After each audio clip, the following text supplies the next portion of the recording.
most difficult truths of life is that from the moment that we are born, we begin our journey towards death. Death is an inevitable truth that at some point in our life we all will face. Even if we're surrounded by all of our loved ones during that moment, we still have to go through the actual transition alone, just like birth. And even the great Carl Jung knew the importance of death, and he spent part of his later years studying the Tibetan Book of the Dead and trying to understand what is death for us and what is life in contrast to death. Death is the final letting go act. But we are actually trained for that final moment throughout our lives. And this training happens in the little things that we have to constantly let go of and the little deaths that we go through as we grow and evolve into what we are meant to be. If we get familiar with the energy of death, it becomes much easier to let go of all of our human attachments. And as we all know, attachment is the root of suffering. So in this video, I'm going to be sharing a practice that is very powerful at preparing us for the final letting go of act. And it also helps us in our everyday life to let go of the little things that we have to let go and enter into the energy of surrender.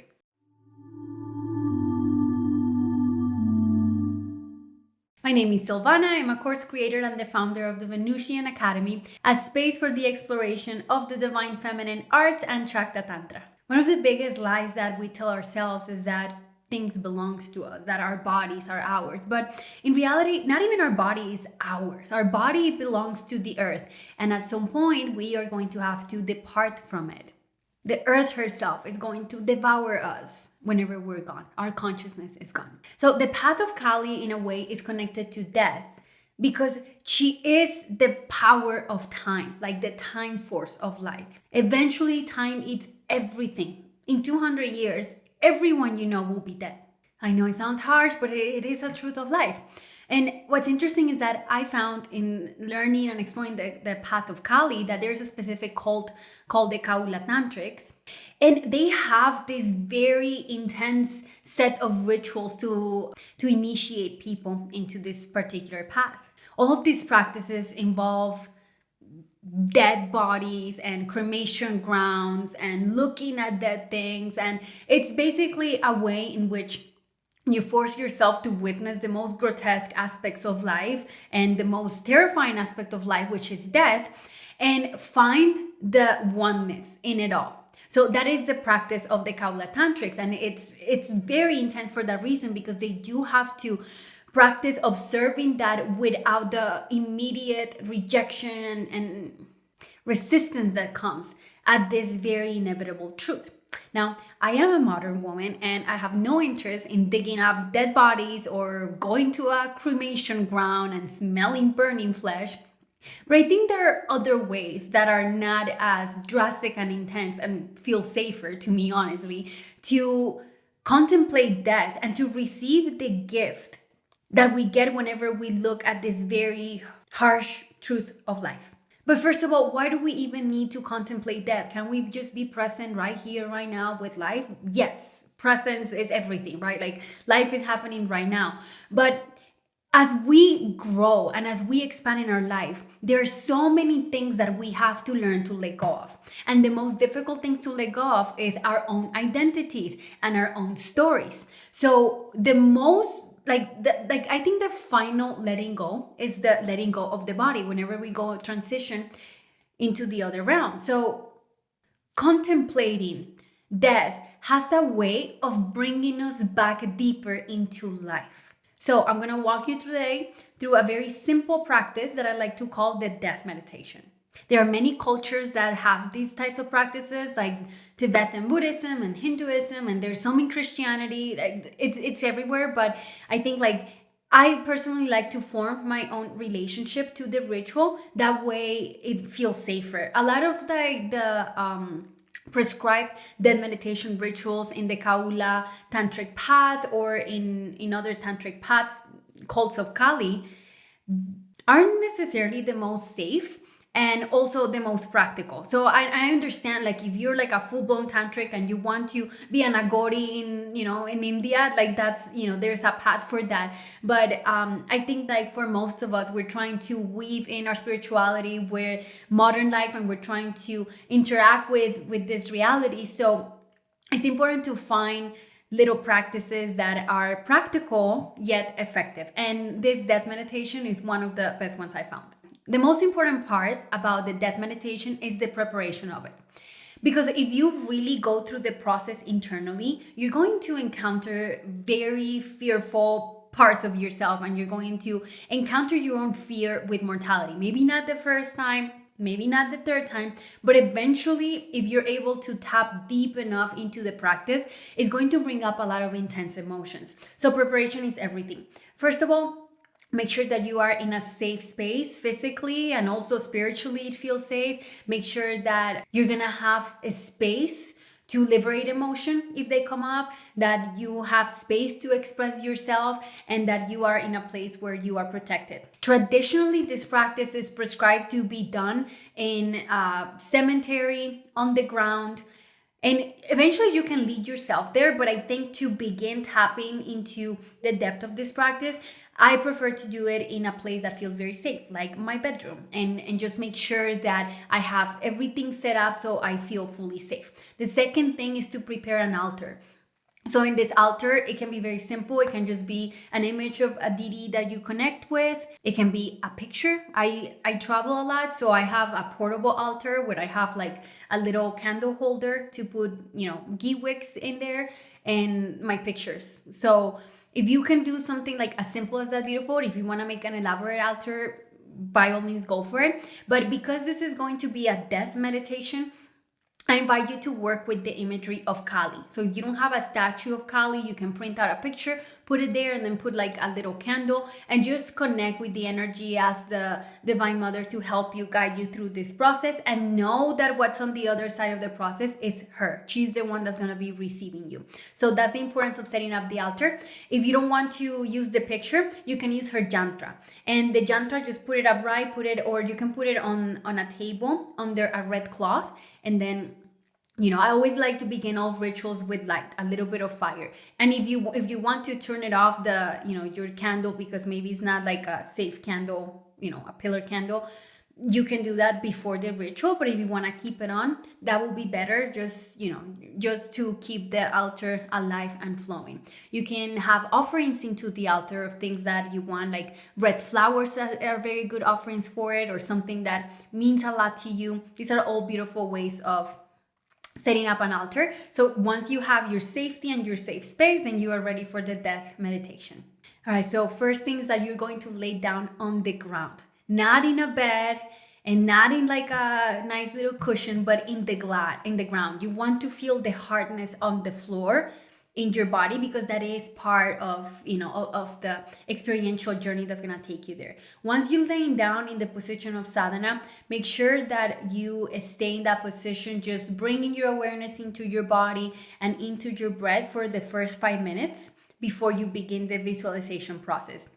The overall time for this practice, I will say anywhere from like 15 to 25 minutes is the sweet spot. Like if you're just getting started, maybe, put an alarm at like the 15-minute mark. But if you want to go longer, by all means, go ahead.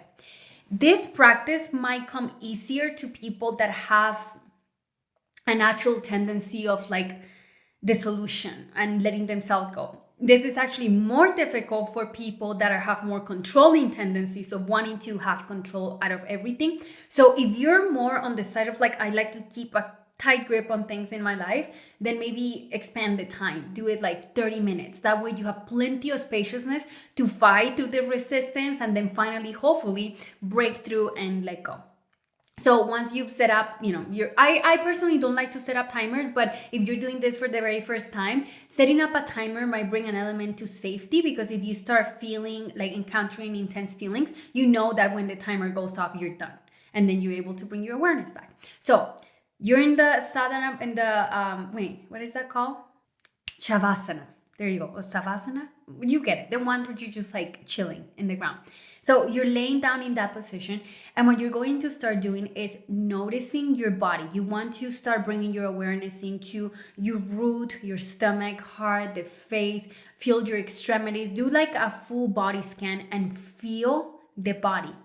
Almost like like if your awareness is here, right? If I put my awareness in my third eye and then I expand it all over my body, it feels like that, like opening fingers, like you're sending your energy everywhere, and you want to feel the sensation, almost like, can you simultaneously feel your hands and your feet?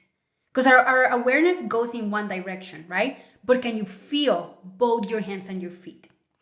So that's a really good question to bring into your meditation. Like, can I feel both my head and my feet? Can I feel my right hand and my left hand, and just send the energy out? Once you feel like you are in all of your body, what you're going to do is visualize that you are dead. And when you visualize that you're dead, you're not moving. And you'll notice your breath gets a little bit like it stops for a second. Then the body will naturally continue breathing. But that first initial impact is almost to want to stop breathing. Allow yourself to do that. And as you feel the energy of like, okay, I'm dead, visualize that your body is decomposing, that your skin is decomposing, that your muscles are decomposing, that everything's rotting away, it's being destroyed. It's like, it's just, the earth is just taking it. It's just taking it. And even though you're going to be in a room and there's like, tile floor or carpet or wood or whatever, in the visual process, you want to feel as if you are in fact in a cemetery, like underground. Maybe like if you are able to guide yourself through this while visualizing that you are dead on the ground, then even better, right? Because it feels more visceral, more visual. And make sure that you triggered your mind with visions of decomposition, as if you're actually losing your muscles and your blood is just everywhere and it's absorbed by the earth until you're nothing but bones, right? And then the bones, over time, they become dust, and then from the dust, the earth takes you and the wind blows you away, and then you are dead.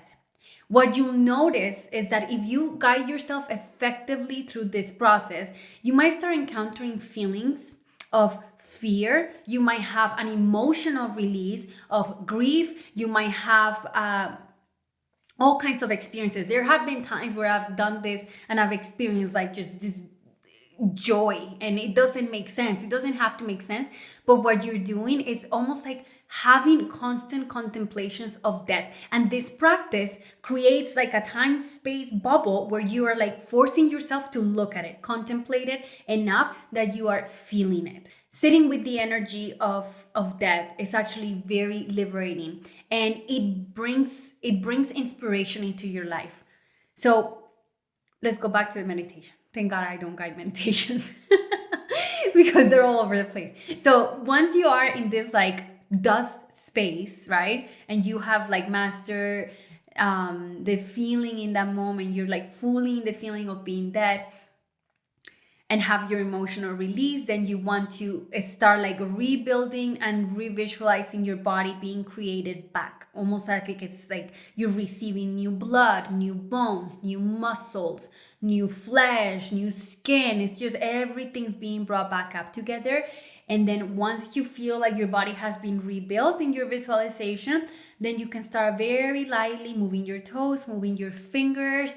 And that first breath that you take after you bring your awareness back into being back alive, like allow yourself to experience the gratitude of life. This almost brings the practice into a full circle moment that really energizes you. This practice is one of like the prescribed practices whenever somebody shows interest in Tantra, because you do have to conquer that fear, master that fear. And the one thing that we all humans are the most afraid of is death. So this will allow you to release some of the resistance and to surrender some of those fears that might not even be yours. It's just like this animalistic, like very human fear of death. And connecting with this energy will be the perfect bridge for you to begin connecting with the energies of Kali and purifying yourself. So let me know if you tried this practice, how it felt, what did you experience. I all the people that I have shared this with, that then shared with me, it has been like drastically different stories. It's almost as if we all go through our own themes. So feel free to share below. And if you'd like to learn more about Chakra Tantra, healing your inner child, and embracing a softer lifestyle, make sure to subscribe and check out my different offerings in the description box below. I have a course, I have astrological consultations, and a new mentorship program, Barani, that guides you through working with the first Mahavidya, Mahakali. So thank you so much, guys, and I'll see you next time.